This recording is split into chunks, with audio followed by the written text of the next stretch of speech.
अस्सलाम वालेकुम वरहमतुल्लाहि वबरकातुहू। जी दोस्तों, आज हम बात करेंगे रोज़े के बारे में कि ये कैसे हमारे जिस्म में एक ख़तरनाक बीमारी कैंसर को रोकता है। इस वीडियो में हम साइंस से साबित करेंगे कि इस फ़ायदे को हासिल करने के लिए आपको किस तरह रोज़ा रखना चाहिए। जी दोस्तों, जब आप रोज़े के बाद रात के वक्त सहरी हो या अफ्तारी, इस टाइम आप बहुत ज़्यादा खाना खाते हैं, जिससे हमारे जिस्म में हार्मोन्स का इम्बैलेंस हो जाता है और जिसका असर हमारे जिस्म पर होता है, ख़ास तौर पर इंसुलिन पर, जिसका इनडायरेक्ट ताल्लुक कैंसर से होता है। जी दोस्तों, जब हम रोज़ा रखते हैं तो अपने आप को भूखा रखते हैं। इस वजह से हमारे जिस्म में एक प्रोसेस, एक अमल स्टार्ट हो जाता है जिसे हम ऑटोफेजी कहते हैं। ऑटोफेजी का मतलब ये है कि हमारा जिस्म अपने आप को साफ करता है। हमारे जिस्म के खुलिये खराब हो जाते हैं और ऑटोफेजी एक नेचुरली अमर है जिसकी वजह से जो हमारे खराब खुलिये हैं उनको खा जाता है ऑटोफेजी, और इनकी जगह नए जो खुलिये हैं वो शामिल कर देता है और हमारा जिस्म साफ हो जाता है। और अगर ऑटोफेजी हमारे जिस्म में काम ना करे, हमारे जिस्म में ना हो, तो इससे जो खराब खुलिये हैं उनकी तादाद बढ़ना शुरू हो जाती है, जिसकी वजह से हमें बहुत ज़्यादा बीमारियां लग जाती हैं और आहिस्ता आहिस्ता ये जो खराब खुलिये हैं कैंसर के खुलियों में तब्दील हो जाते हैं और हमें कैंसर के चांसेस बढ़ जाते हैं। और दोस्तों, इस ऑटोफेजी का सबसे जो बड़ा दुश्मन है वो इंसुलिन हार्मोन है, जो कि एक एनाबॉलिक हार्मोन है जो सिर्फ नए खुलिये बनाने में मदद करता है, चाहे जिस्म में कितने ही खराब या हेल्दी खुलिये मौजूद हों। और दोस्तों, इसलिए इंसुलिन का ज्यादा होना ऑटोफेजी के अमल को कम कर देता है। इस वजह से इंसुलिन का कम रखना हमारे जिस्म के लिए बहुत ज़रूरी है। और जब आप फास्टिंग यानी रोज़ा रखते हैं तो आप खाना पीना ख़त्म कर देते हैं, छोड़ देते हैं। और जब हमारे स्टोमिक में खाना नहीं होगा तो सादा अल्फाज में ये बताता हूँ कि तब इंसुलिन भी नहीं बनेगा, जिससे आपके जिस्म में ऑटोफेजी का अमल तेज़ होगा।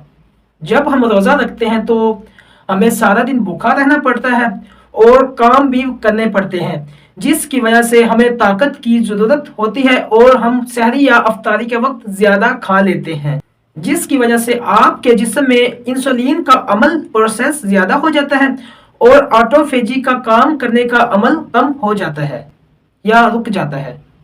जी दोस्तों, अब हम आते हैं मेन पॉइंट पर कि कौन कौन सी अशिया खाने की वजह से जो कैंसर है उससे बचा जा सकता है, कौन कौन सी अशिया हमें नहीं खानी चाहिए सहरी और अफ्तारी के वक्त। उससे पहले अगर आपने मेरे चैनल को अभी तक सब्सक्राइब नहीं किया तो अभी कर लें, और अगर आपको वीडियो अच्छी लगे उसको लाइक भी करें, मुझे कमेंट भी करें, कमेंट सेशन में लाजमी बताएं और शेयर भी लाजमी करें। जज़ाकल्लाहु खैरा। जी दोस्तों, जैसा कि आपको मालूम है कि रोज़ा रखना हर मुसलमान पर फ़र्ज़ है और रोज़ा रखने के माशाल्लाह कई ज़्यादा फ़ायदे हैं। अल्लाह ताला की ये कुदरत है कि अल्लाह ताला ने हमें जो मुसलमान हैं उनको रोज़ा रखने की सलाहियत भी दी है और वो रोज़ा भी रखते हैं। और दोस्तों, रोज़ा रखने की रूहानियत एक अपनी जगह अलग है। उसके अलावा अल्लाह ताला ने हमारा जो जिस्म है उसमें भी कई ज़्यादा फ़ायदे रखे हैं कि अगर हम रोज़ा रखें तो हमें बहुत ज़्यादा जो ख़तरात हैं, बीमारियां हैं, डिसीज़ हैं, उनको कम करने में मदद हासिल हो। जी दोस्तों, अब हम बात करते हैं कैंसर को रोकने के लिए कौन कौन सी अशिया इस्तेमाल करें।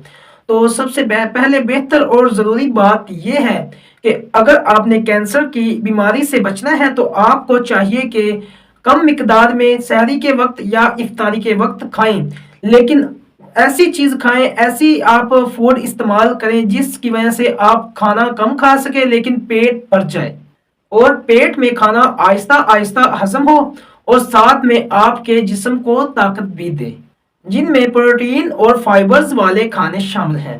मिसाल के तौर पर आप अगर अंडा या गोश्त या फिश वगैरह इस्तेमाल करते हैं, उसके अलावा आप दही, फ्रूट्स और ग्रेन्स वगैरह शामिल करते हैं तो आपको ये शामिल करने चाहिए। इससे आपको बहुत ज़्यादा फ़ायदा हासिल होगा क्योंकि इसमें फाइबर्स और प्रोटीन्स की मिकदार ज़्यादा होती है जो कैंसर को कम करने का सबब बनती है। और दोस्तों, अगर आप मीठी चीज़ें ज़्यादा मिकदार में खाते हैं तो जो मीठा खाना है वो जल्द आपके स्टोमिक में, मैदे में हजम हो जाता है, जिसकी वजह से आपको जल्दी एनर्जी हासिल हो जाती है, जिस वजह से आपको भूख बहुत ज़्यादा मिकदार में लगती है। और अक्सर औकात ऐसे लोग हैं जिनको दिन के आखिरी हिस्से में यानी असर के बाद जिस्म में कमज़ोरी महसूस होना शुरू हो जाती है اور دوستوں اگر آپ چاہتے ہیں کہ آپ کینسر کی بیماری سے نجات حاصل کر سکیں تو آپ کو چاہیے کہ پروٹینز اور فائبرز والی جو خوراکیں ہیں وہ زیادہ استعمال کریں۔ اس کے علاوہ آپ ایک احتیاط یہ کریں کہ جو آپ آئلی فوڈز وغیرہ یا فاسٹ فوڈ جیسے کہ سموسے پکوڑے ہو گئے، اس کے علاوہ آپ تلے ہوئے پروٹھے وغیرہ ہو گئے، ان کا استعمال بالکل کم کر دیں۔ اگر آپ ان کا استعمال بالکل کم نہیں کریں گے تو اس سے آپ کو فائدہ حاصل نہیں ہوگا بلکہ نقصان ہوگا، جس کی وجہ سے آپ کا جو کینسر کا مسئلہ ہے وہ بڑھ سکتا ہے۔ تو بہتر یہ ہے کہ آپ جو آئلی فوڈز اور فاسٹنگ فوڈز ہیں، برگر شورما وغیرہ، وہ بالکل ختم کر دیں۔ جی دوستو، آج کی ویڈیو کے ساتھ فی الوقت اتنا ہی، پھر ملتے ہیں انشاءاللہ نیکسٹ ویڈیو میں۔